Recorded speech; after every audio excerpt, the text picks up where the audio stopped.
वज़ीर-ए-आज़म पंजाब में सेहत हेल्थ कार्ड जो इफ्तिताह कंदे चयो आहे त मुल्क में कैंसर जो इलाज महांगो आहे। शौकत खानन में कैंसर जो इलाज मुफ़्त में थींदो आहे। माण्हुनि खे रियासत मदीना जे तसवर जी ॼाण ई नाहे। लाहौर में तकरीब खे ख़िताब कंदे वज़ीर-ए-आज़म इमरान ख़ान चयो त ख़ैस वालदा खे इलाज लाइ परॾे वठी वञणो पियो। हिते कैंसर जो इलाज महांगो आहे। हुन चयो त ग़रीब तबिको इलाज लाइ अलो तलो विकिणी छॾे थो। शौकत खानन में कैंसर जो इलाज मुफ़्त थींदो आहे। वज़ीर-ए-आज़म चयो त माण्हुनि खे रियासत मदीना जे तसवर जी ॼाण नाहे। रियासत मदीना जो पहिरियों महवर इंसानियत जी ख़िदमत आहे। ही हेल्थ इंश्योरेंस न पर हेल्थ सिस्टम आहे।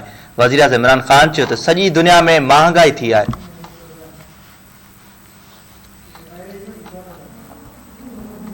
जो सबसे बड़ा कोलैटरल डैमेज था अफगानिस्तान की जंग में अमेरिका के साथ शिरकत करने की, उसी के ऊपर सारा नजला गिर गया कि वो इसलिए नहीं कामयाब हुए क्योंकि पाकिस्तान की वजह से वो कामयाब नहीं हुए। वो मुल्क जो इतनी कुर्बानी दी उसने इस जंग में शिरकत करके, किसी मुल्क में 80,000 लोग कैजुअल्टीज नहीं हुई जिन्होंने अमेरिका की अलायंस में शिरकत की। जो भी मगरब अखबार होता था, किसी ने पाकिस्तान को क्रेडिट नहीं दिया इसका, बल्कि बदनामी हुई कि डबल गेम खेल रहे हैं और ये कर रहे हैं और वो कर रहे हैं, जबकि गलतियां सारी वो कर रहे थे और वो सारा स्केपगोट पाकिस्तान बन रहा था। वो एलआई हमें बॉम्बिंग भी कर रहा है, हमारे लोग भी मर रहे हैं, फिर ब्लेम भी हमें कर रहे हैं और कह रहे हैं हम आपको एड दे रहे हैं, और वो एड मिनिस्क्यूल थी जो कि नुकसान हुआ इस मुल्क को।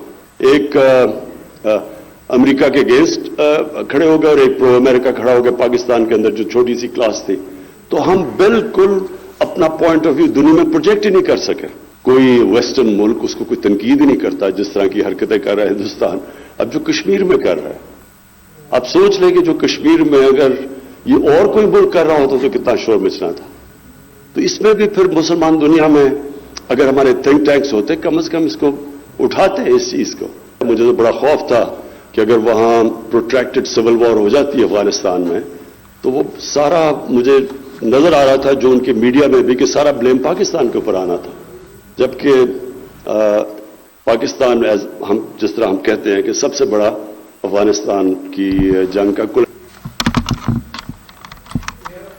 इस्लामाबाद हाई कोर्ट के चीफ जस्टिस अतर मिनल्ला चयो आहे त गुम थियल माण्हुनि लाइ कमीशन की मौजूदगी आइन की आर्टिकल 6 की भंजकड़ी आहे। इस्लामाबाद हाई कोर्ट में साफ़ी और बिलागर मुदस्सिर नारो की आज़ादी लाइ दरख़्वास्त ते ॿुधणी चीफ जस्टिस अतर मिनल्ला जे सरबराही में थी। अटार्नी जनरल ख़ालिद जावेद ख़ान अदालत के ॿुधाए त मुदस्सिर नारो की फैमिली की वज़ीर-ए-आज़म सां मुलाक़ात कराई वई आहे। वज़ीर-ए-आज़म ख़ास हिदायतूं जारी कयूं आहिनि। हुकूमत उन मामले के संजीदा वठी रही आहे।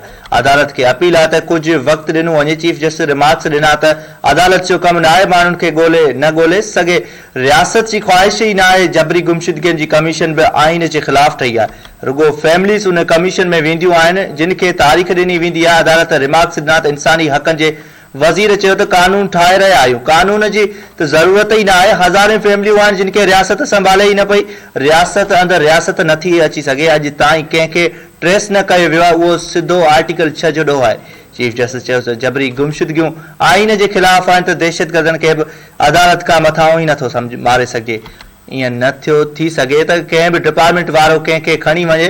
माण्हू चइनि सालनि खां जबरी गुमशुदगियुनि जी कमीशन वटि वञी रहिया आहिनि। जबरी गुमशुदगियुनि जी कमीशन पंहिंजो कमु न कयो। अटार्नी जनरल चयो त अलमियो इहो आहे त असांखे जाग्राफियाई हालतुनि क़ौमी सलामती जो मामिलो बि ॾिसणो आहे, जंहिं ते अदालत चयो त सुभाणे हिकु SHO चवंदो फलाणो शख़्स उन ख़िलाफ़ ॻाल्हाए रहियो हो त उनखे खणो। चीफ जस्टिस अतर मिनल्ला चयो त अदालत चई सघे थी त शहरी जंहिं दौर में गुम थिया उन वक़्त जे चीफ एग्ज़ीक्यूटिव ख़िलाफ़ आर्टिकल 6 जी कार्रवाई कयो। अदालत केस जी वधीक ॿुधणी 18 जनवरी ताईं मुलतवी करे छॾी।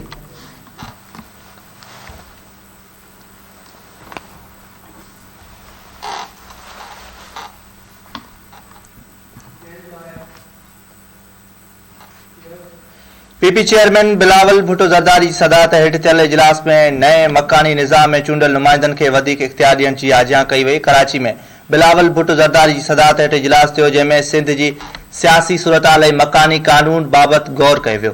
पीपी चेयरमैन खे ॿुधायो वियो त नए मकानी निज़ाम में नुमाइंदनि खे वधीक इख्तियार ॾिना विया आहिनि। ख़ैर मालियाती इख्तियार बि हासिल हूंदा। इख्तियारनि ॿुधायो त Sindh building control authority, water and sewerage board समेत मुख़्तलिफ़ इदारनि खे मकानी नुमाइंदनि साम्हूं जवाबदार बणायो वियो आहे। इख्तियार नए मकानी निज़ाम में अवामी नुमाइंदनि जी अख़्तियारियुनि जी आजा कंदे चयो आहे त उन सां अवामी मसइलनि जे हल में तेज़ी ईंदी।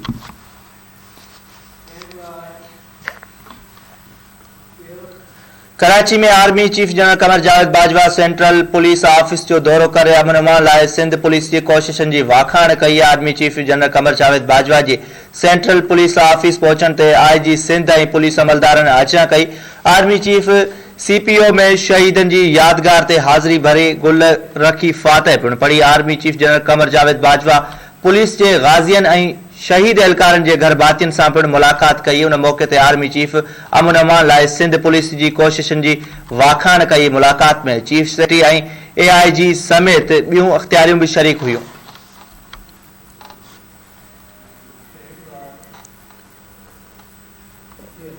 कराची में यंग नर्सिस एसोसिएशन के डॉक्टरनि पारां मुतालबनि जी मञताला एहतजाजी मुज़ाहिरो कयो वियो। यंग डॉक्टर्स ओपीडी जो बाइकाट करे जना अस्पताल के डायरेक्टर ऑफिस आॾो एहतजाजी मुज़ाहिरो कयो। उन मौक़े ते डॉक्टरनि चयो त हू 2 हफ़्तनि खां मुसलसल यंग नर्सिस पारां ओपीडी जो बाइकाट ऐं एहतजाज बावजूद इंतज़ामिया जे कन ते जूं बि न चुरी। मुज़ाहिरीन चयो त अॼु 1 बजे ताईं मुतालबा तस्लीम न कया विया त सीएम हाउस अॻियां धरणो हयो वेंदो। यंग डॉक्टर्स एसोसिएशन पारां रेड ज़ोन में दाख़िल थियण जी कोशिश ते पुलिस मथनि कड़की पई। पुलिस ऐं यंग डॉक्टरनि में चकरियूं थी पयूं जंहिं सबबि शिकतान वधी वई।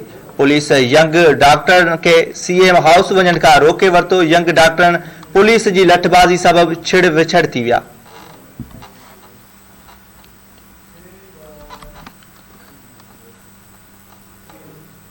कराची के इलाके सदर में 4 ॾींहं अॻु क़तल कयल 65 वारनि जे शेख सोहेल के केस में छिरकाईंदड़ इंकशाफ साम्हूं आया आहिनि। जांच अख़्तियारियुनि जो चवणु आहे त शेख सोहेल ऐं गिरफ़्तार औरत रुबाब उर्फ आसमा 2013 में शादी कई हुई। ॿई 7 सालनि खां आइस जो नशो करे रहिया हुआ। जांच अख़्तियारियुनि मूजिबि वाक़े वारी राति ॿई नशो करे रहिया हुआ ऐं औरत हद खां वधीक नशे में हुई। नशे दौरान औरत मुड़ुस खे चमाट हई ऐं ॿिन्ही में झेड़ो थी पियो।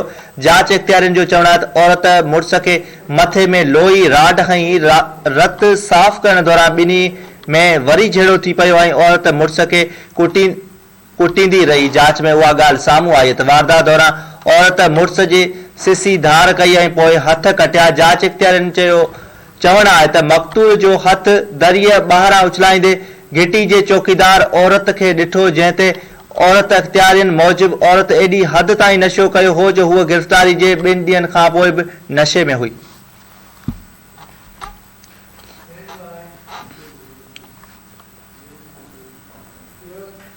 रेवेन्यू खाते के सूबाई वज़ीर मखतूम महबूब जमा चयो आहे त सिंध हुकूमत ॿेटनि जी का बि एनओसी जारी न कई हुई। वज़ीर आज़म जे चवण ते सिंध जा ॿेट वफ़ाक़ जे हवाले न कया। सिंध हुकूमत पाण ॿेटनि ते डेवलपमेंट कंदी। संदसि चवणु हो त रेवेन्यू रिकॉर्ड सारण ऐं मुलविस खातनि में हेरा फेरी कंदड़ मुख़्तियार कारनि ऐं तपेदारनि ख़िलाफ़ कार्रवाइयूं कयूं पियूं वञनि। रेवेन्यू वारे सूबाई वज़ीर मखतूम महबूब जमा सिंध असेंबली में प्रेस कॉन्फ्रेंस कंदे चयो त सिंध हुकूमत ॿेटनि बाबति का बि एनओसी न ॾिनी हुई।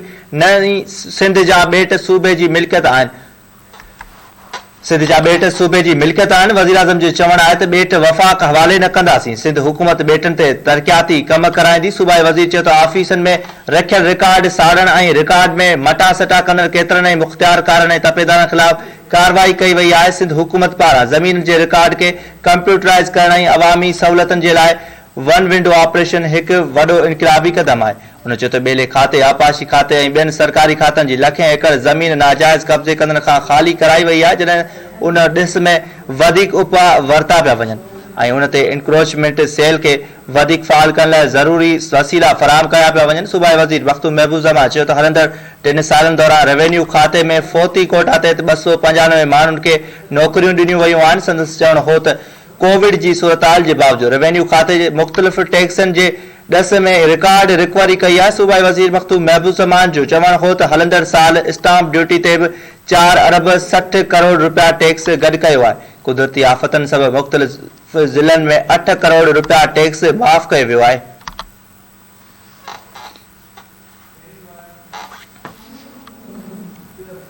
ख़बर शामिल कंदासीं। आगा खान यूनिवर्सिटी अस्पताल तस्दीक कई आहे त कराची में हिकु औरत में जेनोम सेक्सोविन्स जी कोरोना वायरस जे नए वेरिएंट ओमिक्रॉन जी सुञाणप थी आहे। पंहिंजे बयान में अस्पताल इंतज़ामिया जो चवणु आहे त औरत घर में आइसोलेट आहे, उन जी सिहत बहितर थी रही आहे। National command and operation centre में ओमिक्रॉन वेरिएंट जी तस्दीक कंदे चयो वियो आहे त सिहत जे क़ौमी इदारे तस्दीक कई आहे त कराची सां वास्तो रखंदड़ औरत जो शकी नमूनो ओमिक्रॉन वेरिएंट जो आहे। एनसीओसी ट्वीट में चयो आहे त पहिरियों तस्दीक थियल केस आहे, पर रुझाननि जी निशानदेही लाइ सुञाणप थियल नमूने जी मुसलसल निगरानी कई पई वञे। वाज़ेह रहे त 8 दिसंबर ते पाकिस्तान में कोरोना वायरस जे ख़तरनाक वेरिएंट ओमिक्रॉन जे पहिरीं शकी केस जी सुञाणप कराची में थी हुई।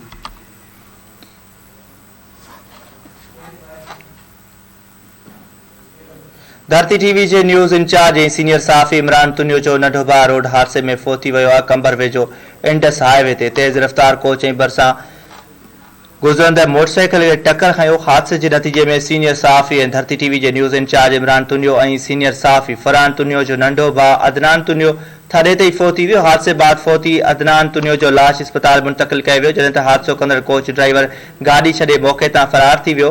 पुलिस कोच खे तहवील में वठी छॾियो आहे। ॿिए पासे धरती टीवी सथ पारां नौजवान अदनान तुनियो जे फोत थियण ते गहरे ॾुख जो इज़हार कयो वियो आहे।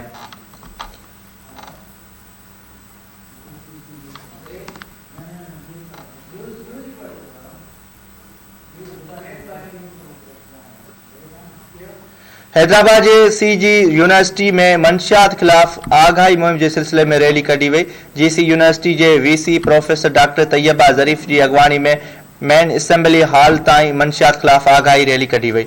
उन मौक़े ते वीसी प्रोफेसर डॉक्टर तैयबा ज़रीफ जो चवणु आहे त नए नस्ल में मंशियात जे इस्तेमाल जो रुझान वधणु ख़तरनाक आहे। उन चयो त शागिर्दनि लाइ ज़रूरी आहे त सिगरेट ऐं मंशियात जे नुक़सान बाबति आगाह हुजनि, जीअं उन बुराई खां बचनि ऐं पंहिंजे भरपासे जे माण्हुनि खे मजबूर करे सघनि त इन आदत खे छॾे ॾियनि। वीसी प्रोफेसर डॉक्टर तैयबा ज़रीफ जी अॻवानी में निकितल रैली में शागिर्दनि, शागिर्दियाणियुनि ऐं उस्तादनि वॾे अंग में शिरकत कई।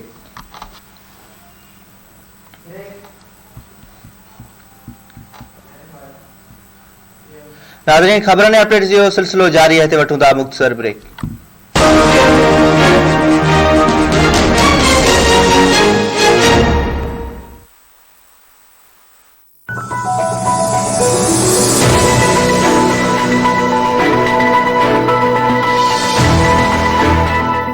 वाइटल लाया। वाइटल चाय के 1 केजी और हाफ केजी पैक पर एक free gift pack. Gift pack किसी हकदार को दीजिए और बांटने की सच्ची खुशी सेलिब्रेट कीजिए और जीतिए बजरिया पूरा अंदाजी 1 करोड़ रुपए कैश। तो जीतो खुशी खुशी में 1 करोड़। वाइटल पियो, जिंदगी जियो। फसल की बढ़ोतरी के अहम मराहिल पर तरक्की पसंद काश्तकारों की बाएतमाद और पहली तरजीह सोना यूरिया का हर दाना फसल को रखे सरसब्ज और तवाना। हर मरहले पे किसान का साथ निभाए सोना यूरिया।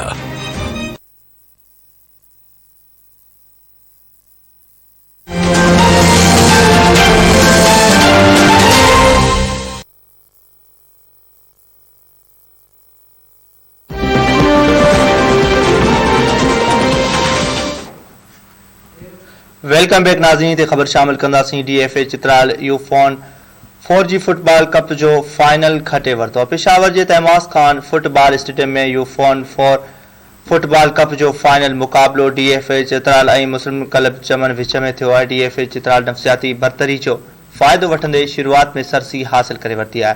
चित्राल जे रांदीगर यूसुफ साथी रांदीगर मोहम्मद रसूल जे शानदार पास सबबि हेड ज़रिए गोल कयो वियो। मोहम्मद रसूल साथी तरफ़ां वक़्ता ते पास ज़रिए ॿियो गोल हणी सरसी मज़बूत कई। मुस्लिम क्लब चमन तरफ़ां गेम में वापसि अचण लाइ भरपूर कोशिश कई वई, पर DFA चित्राल उन खे कामयाब थियण न ॾिनो ऐं अहिड़ी रीति चित्राल यूफोन 4 फुटबॉल कप जो चैंपियन बणिजी वियो आहे। यूफोन जे head of public relations of Aamir Pasha इख़्तितामी तक़रीब के ॿिन्ही टीमनि में रोक रक़म इनाम ऐं फाते टीम खे ट्रॉफी पेश कई है। DFA चित्राल जे रांदीगरनि ऐं हामियुनि इलाइक़ाई मौसीक़ी ते रक़्स करे कामयाबी जो जश्न मल्हायो।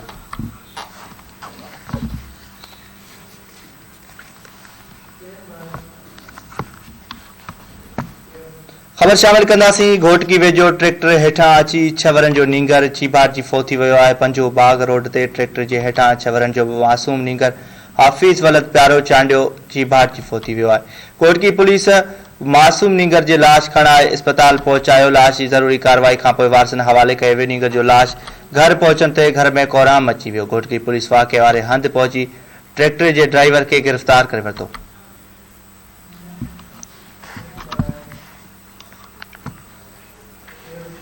नारो वेझो ट्रक जे मोटरसाइकिल के टक्कर जे नतीजे में नौजवान फौत ऐं हिकु शागिर्द ज़ख़्मी थी पियो। चूंडको मोज़िल शाह रोड ते कमनि सां भरियल ट्रक मोटरसाइकिल के टक्कर हयो आहे। हादसे जे नतीजे में मोटरसाइकिल सवार नौजवान सदरुद्दीन ख़ासकेली फौत ऐं हिकु शागिर्द ज़ख़्मी थी पियो आहे। ट्रक ड्राइवर फरार थी वियो आहे, जॾहिं त सोहरा पुलिस वाक़े वारे हंधि पहुची ट्रक खे तहवील में वठी छॾियो।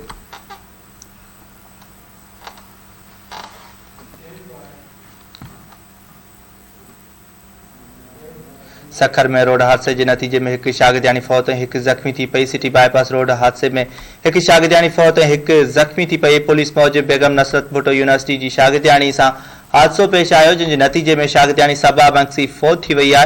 पुलिस मौजिब जख्मी शागिर्दियानी में महमूदा चांडियो शामिल है, जैसे खानगी अस्पताल मुंतकिल किया वियो है।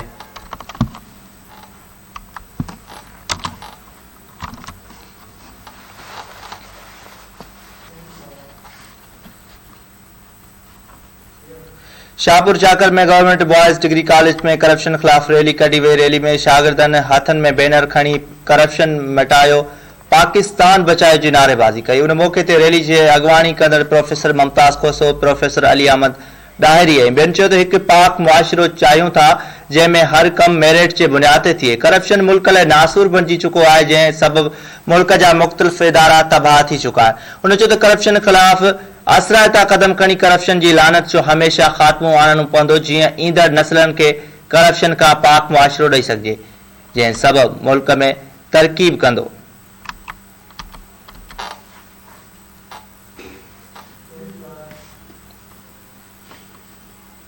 बिरिया सिटी में रहवासियुनि सफ़ाई न थियण ख़िलाफ़ एहतजाज कयो। बिरिया रोड जे वार्ड नंबर 8 जे रहवासियुनि पारां नालियुनि ऐं घिटियुनि जी सफ़ाई न थियण ख़िलाफ़ हफ़ीज़ुल्लाह बिरोही, अरशद बशीर चौहान ऐं ॿियनि जी अॻवानी में एहतजाज कयो वियो।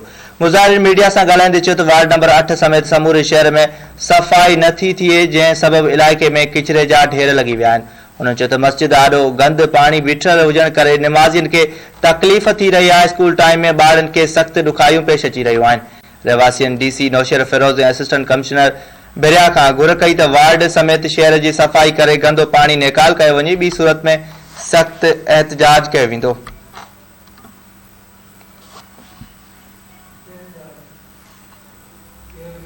लाड़काने में गढ़ी यासीन जे ॻोठ हाजी गुल मोहम्मद जाफरी जे रहवासी नौजवान जे क़त्ल केस में जवाबदार गिरफ़्तार न थियण ख़िलाफ़ प्रेस क्लब अॻियां एहतजाजी मुज़ाहिरो कयो।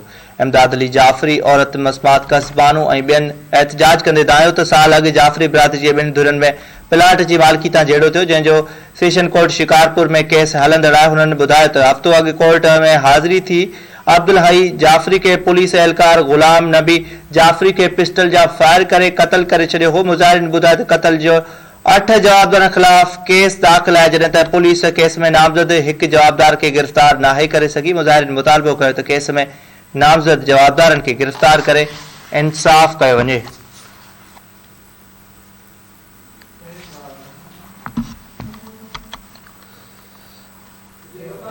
कंबर में वधंदड़ बदअमनी ख़िलाफ़ शहरी एक्शन कमेटी जे सॾ ते मुख़्तलिफ़ सियासी समाजी तनज़ीमनि तरफ़ां कंबर लाड़काणो बाईपास ते टायरनि खे बाहियूं ॾेई धरणो हयो वियो। धरणे सबबि कंबर लाड़काणो ऐं शहदाद कोट ॾांहुं ईंदड़ वेंदड़ ट्रैफ़िक मुअतल थी वई। सवें गाॾियूं बीहिजी वयूं।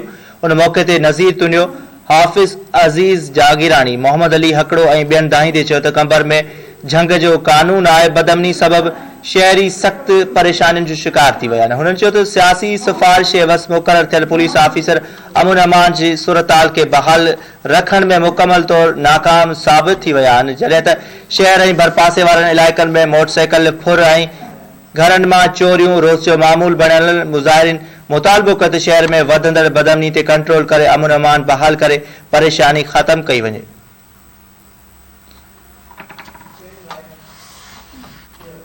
ख़बर शामिल कंदासीं। सगियूं में सोबे देरो जे रहवासियुनि पुलिस जी ज़ियादतनि ख़िलाफ़ एहतजाजी मुज़ाहिरो कयो। रहवासियुनि सजाद अली सहतो ऐं शेर मोहम्मद मंगणे जो नेशनल प्रेस क्लब सगियूं पहुची एहतजाज कंदे ॿुधायो त 2 ॾींहं अॻु सोबे देरो शहर मां सजाद सहतो जे घर मां फोरू सोना ज़ेवर रोक रक़म बैटरी ऐं ॿियो सामान चोरी करे फरार थी विया हुआ। हुननि चयो त जवाबदारनि जी निशानदेही करण बावजूद सूबेदारो पुलिस खेनि गिरफ़्तार नाहे करे सघी। मुज़ाहिरीन मुतालबो कयो त जवाबदारनि खे गिरफ़्तार करे थियल चोरी वापसि कराए इंसाफ़ कयो वञे।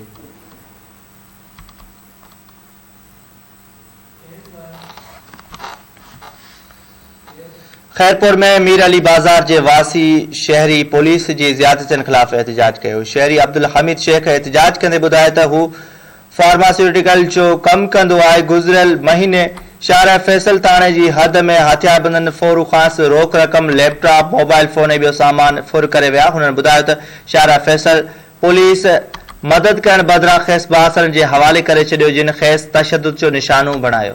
मुतासिर ॿुधायो त पुलिस मदद करण बदिरां बासरनि जी वंगारी बण लाइ खेस जानी माली नुक़सान जूं धमकियूं पिणु मिली रहियूं आहिनि। मुतासिर शहरी मुतालबो कयो त नोटिस वठी फुर थियल रक़म ऐं ॿियो सामान वापसि कराए इंसाफ़ फराहम कयो वञे।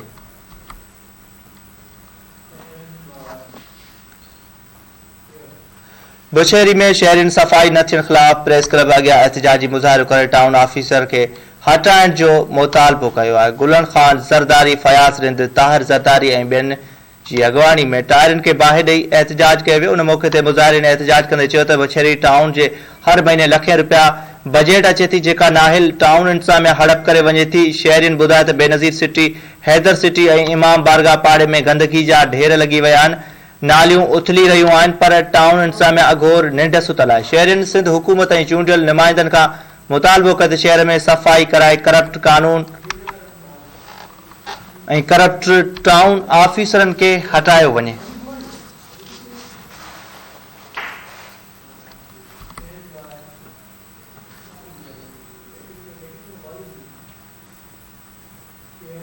नौशहर फिरोज में मुबैना पुलिस मुक़ाबले में मारिजी वियल नौजवाननि अतर ऐं मोहब सोलंगी वारे वाक़े ख़िलाफ़ वारसनि एहतजाज कयो। मक़तूल नौजवान जे वारसनि ऐं सोलंगी बिरादरी जे माण्हुनि एहतजाजी मुज़ाहिरो कंदे चयो आहे त DSP हमीद पहर मुक़ाबलो ॼाणाए ॿिनि नौजवान अतर ऐं मोहम्मद सोलंगी खे क़तल करे छॾियो। हुननि चयो त अदालती हुकूमत DSP ख़िलाफ़ दाख़िल हुअण बावजूद पुलिस खे गिरफ़्तार नाहे करे सघी, जॾहिं त केस में नामज़द जवाबदार DSP हमीद पहर खेनि धमकाए रहियो आहे। वारसनि मुतालबो कयो त केस में नामज़द जवाबदार खे गिरफ़्तार करे मक़तूलनि जे वारसनि सां इंसाफ़ कयो वञे।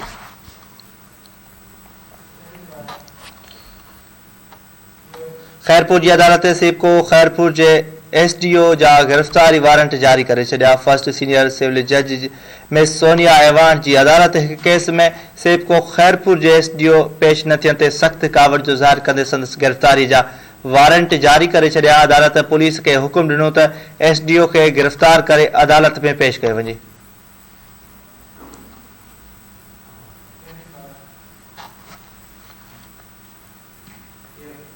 केटी बंदर वेझो गूंगी नारी के मुबैना ज़्यादती जो निशानो बणायो वियो। केटी बंदर थाने की हद बाबियो मज़दूरी सांगे आयल गोलाटची वासण गूंगी नारी के जवाबदारनि जिनसी ॾाढाई जो निशानो बणायो। मुतासिर नारी जे वारसनि जो चवणु आहे त मक़ामी बासर मामले खे दॿाइण जी कोशिश करे रहिया आहिनि। वारसनि मूजिबि केटी बंदर पुलिस हिन महिल ताईं कंहिं बि क़िस्म जी का कार्रवाई न कई आहे। वारसनि वस वारनि खां घुर कई त नोटिस वठी जवाबदार खे गिरफ़्तार करे इंसाफ़ फराहम कयो वञे।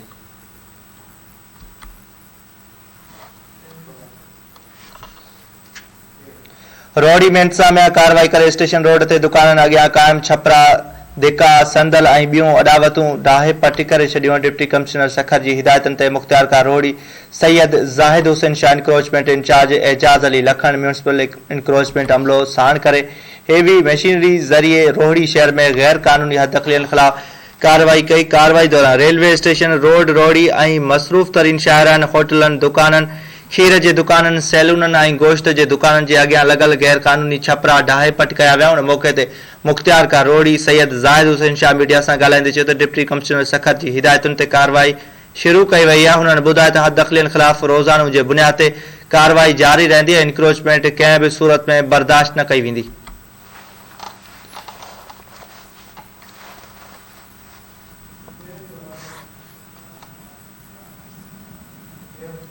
कंबर में मिल्कियत मां हिस्सो घुरण तां वॾे भाउ कुहाड़ियूं हणी नंढे भाउ खे बरणी करे छॾियो। ॻोठ लधू ख़ान गोपांग में मिल्कियत मां हिस्सो घुरण तां वॾे भाउ गुलशेर गोपांग ऐं ॿियनि भाइरनि सां गॾिजी कुहाड़ियूं ऐं डंडा हणी नंढे भाउ गुलाम अब्बास गोबां खे बर्निंग करे छॾियो, जंहिंखे ॻणती जोगी हालत में ॻोठाणे अस्पताल मुंतक़िल कयो, जितां खेसि तिबी इमदाद बाद वधीक इलाज लाइ लाड़काणे अस्पताल मुंतक़िल कयो वियो। उन सिलसिले में ज़ख़्मी थियल नौजवान ॿुधायो त ॿाहिरनि मिल्कियत मां हिसो घुरण ते वॾे भाउ गुलशेर गोपांग ऐं नंढनि ॿाहिरनि अहमद नवाज़ ऐं लदे सां गॾिजी खेसि मथे में कुआड़ियूं ऐं डंडा हणी सख़्त ज़ख़्मी करे छॾियो आहे।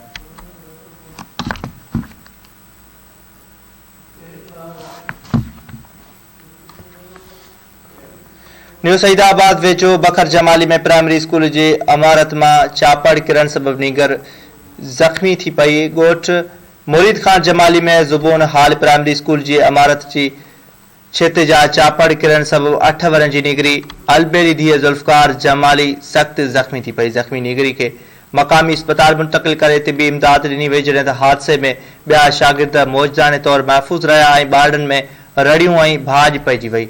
उन सिलसिले में उस्ताद अली अहमद जमाली ॿुधायो त केतिरा ई भेरा तालीम खाते खे स्कूल जी मरमत लाइ शिकायतूं कयूं आहिनि, पर को बि खरतेल नाहे निकिरी सघियो।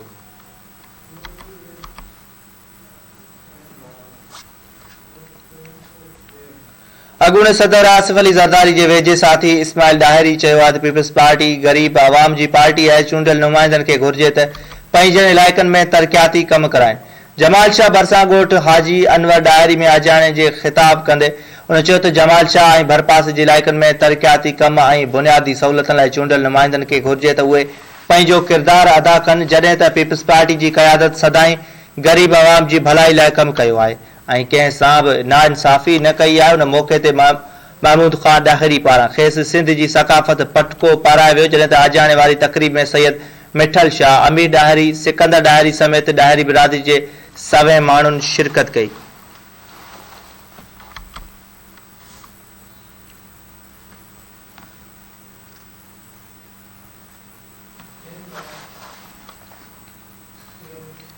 पनुआकल शहर में सफ़ाई न थियण जूं धरती टीवी ख़बरूं हलण बाद इंतज़ामिया जागी पई। शहर में सफ़ाई मुहिम जो आगाज़ कयो वियो। एडमिनिस्ट्रेटर पनुआकल अब्दुल्ला झलण जी निगरानी में 30 खां वधीक सफ़ाई मुलाज़िमनि मुख़्तलिफ़ पाड़नि मोहतम सुमरा, भट्टी, कुंबर, दाया ऐं ॿियनि पाड़नि में नालनि जी सफ़ाई करे पाणी नेकाल कयो वियो। उन मौक़े ते एडमिनिस्ट्रेटर पनुआकल अब्दुल्ला झलण मीडिया सां ॻाल्हाईंदे चयो आहे त संदन मक़सद ई शहरनि जी सफ़ाई कराइण आहे, जीअं शहरी सुख सां अची वञनि। उन चयो त रोज़ानो जे बुनियाद ते यूसी वाई सफ़ाई मुहिम जो आगाज़ कयो वियो आहे, जीअं का बि यूसी सफ़ाई खां न रहिजी सघे।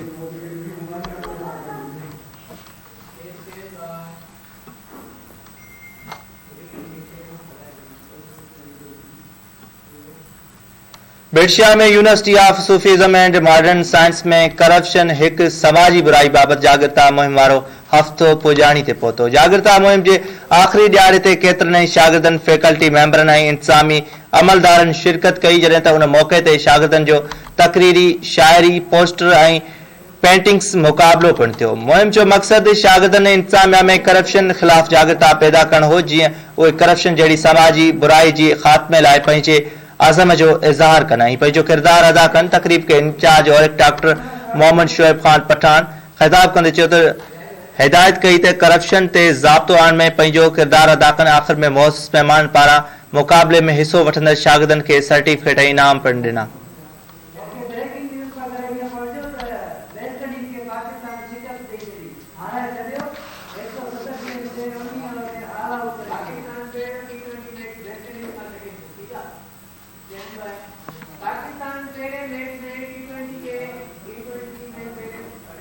T20 जे पहले मैच में पाकिस्तान